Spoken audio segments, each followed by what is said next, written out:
directly over a trapdoor. Guests who refused it, who wouldn't sit with their backs to the canvas curtain, were sometimes the only ones who walked out alive. In October 1870, 5 families of spiritualists staked homestead claims around the township of Osage, in the northwest corner of Labette County, Kansas, roughly 7 miles from where the town of Cherryvale would be established the following spring. Among them were John Bender and his son, John Bender Jr., who registered 160 acres along the Great Osage Trail, the only open road for anyone heading further west. They built a cabin, a barn with a corral, and a well. A year later, in the fall of 1871, 2 women joined them, Elvira Bender, said to be John SR's wife, and Kate, their daughter. The cabin was one room split in 2 by a canvas wagon cover. Behind the curtain was where the family slept. In front of it was everything else, a general store selling dry goods, a kitchen, a dining table where travelers on the trail could pay for a hot meal or a bed for the night. Outside, the women kept a 2-acre vegetable garden and an apple orchard just north of the house. John Bender Sr. was around 60, spoke almost no English, and what little he managed came out guttural and hard to follow. One 1873 newspaper identified him instead as a William Bender. Elvira, about 55, was no friendlier. Neighbors called her a she-devil, and one contemporary account described her as a dirty old Dutch crone with a face fit for Macbeth's midnight hag. John Jr. was 25, auburn-haired, handsome, fluent in English with a German accent, and given to fits of aimless laughter that struck people as strange enough to call him a half-wit. Kate was 23, cultivated, attractive, and ambitious in a way her parents were not. She printed flyers advertising herself as a healer and psychic, held seances, lectured on spiritualism, and openly preached free love, declaring in her own lecture notes that natures should not be denied their proper sway, even though it be a brother's passion for his own sister. She and John Jr. attended Sunday school together in nearby Harmony Grove, and some neighbors whispered the 2 weren't siblings at all, but husband and wife. Nobody ever pinned down where the family actually came from. Newspapers floated Germany, Norway, the Netherlands. A man calling himself John Flickinger was suggested as John SR's real identity, though it was later shown he wasn't. One version had Elvira born Almira Hillmark in the Adirondacks, twice widowed, mother of 12 children by one account, with Kate as her 5th daughter. A different trail leads to the 1870 census in Decatur, Illinois, where a John, Mary, John Jr., and Catherine Bender are listed, all born in Germany except the daughter, born in France. None of it was ever confirmed. What is certain is only this: by the fall of 1871, the Benders were open for business on the only road through that stretch of Kansas, and Kate's reputation as a psychic was drawing customers straight to their table. Bodies started turning up before anyone connected them to the inn.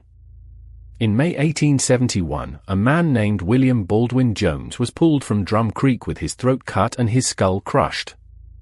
The owner of the nearby claim came under suspicion, but nothing was done. In February 1872, 2 more unidentified men were found on the prairie with the same wounds. The trail already had a reputation for horse thieves, and vigilance committees rounded up suspects on a regular basis, only for the courts to release them again, sometimes after the wrong men had been run clean out of the county. By 1873, so many travelers had vanished along that road that people had begun avoiding it altogether. The case that broke it open began in the winter of 1872, when George Newton Longcore left Independence, Kansas, with his 18-month-old daughter, Mary Ann, bound for Iowa after burying his infant son to pneumonia and his young wife in childbirth the year before. He'd bought his travel horses from a neighbor, Dr. William Henry York. Neither Longcore nor his daughter was ever seen again. In the spring of 1873, York went looking for them, working his way along the trail and questioning homesteaders as he went. He reached Fort Scott and on March 9 started back toward Independence. He never arrived either. York had 2 brothers who knew his plans. When he failed to come home, Colonel Alexander M. York, a state senator, lawyer, and Civil War veteran, raised a company of some 50 men and began questioning every traveler on the road and searching every homestead in reach. On March 28, he rode up to the Bender Inn with a man named Johnson and asked if they had seen his brother. The Benders admitted Dr. York had stayed with them and suggested he might have run into trouble with Native Americans further along the trail. Colonel York found this plausible enough to stay for dinner. He came back on April 3 after hearing that a woman had fled the inn when Elvira threatened her with a knife. Elvira, who supposedly couldn't understand English, suddenly understood plenty. She flew into a rage, called the woman a witch who had cursed her coffee, and ordered York's armed men out of her house, her accent and fluency both far better than she'd previously let on. Before York left, Kate pulled him aside and asked him to come back alone the following Friday night, promising to use her clairvoyant gifts to locate his brother. Some of York's men wanted to string up the Benders and their neighbors, the Roaches, on the spot.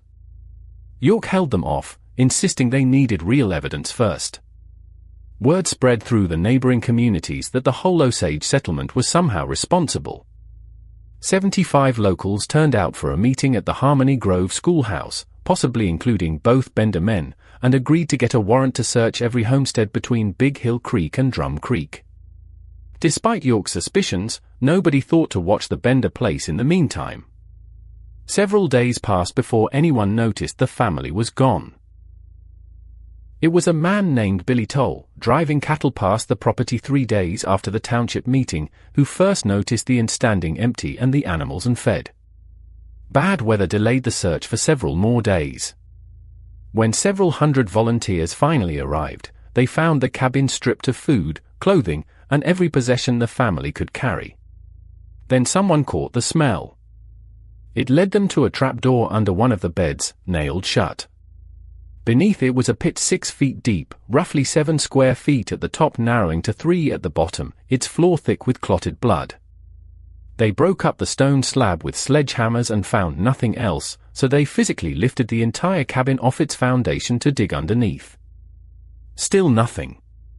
It was only when they started probing the garden and orchard with an iron rod that the ground gave up what the cellar hadn't.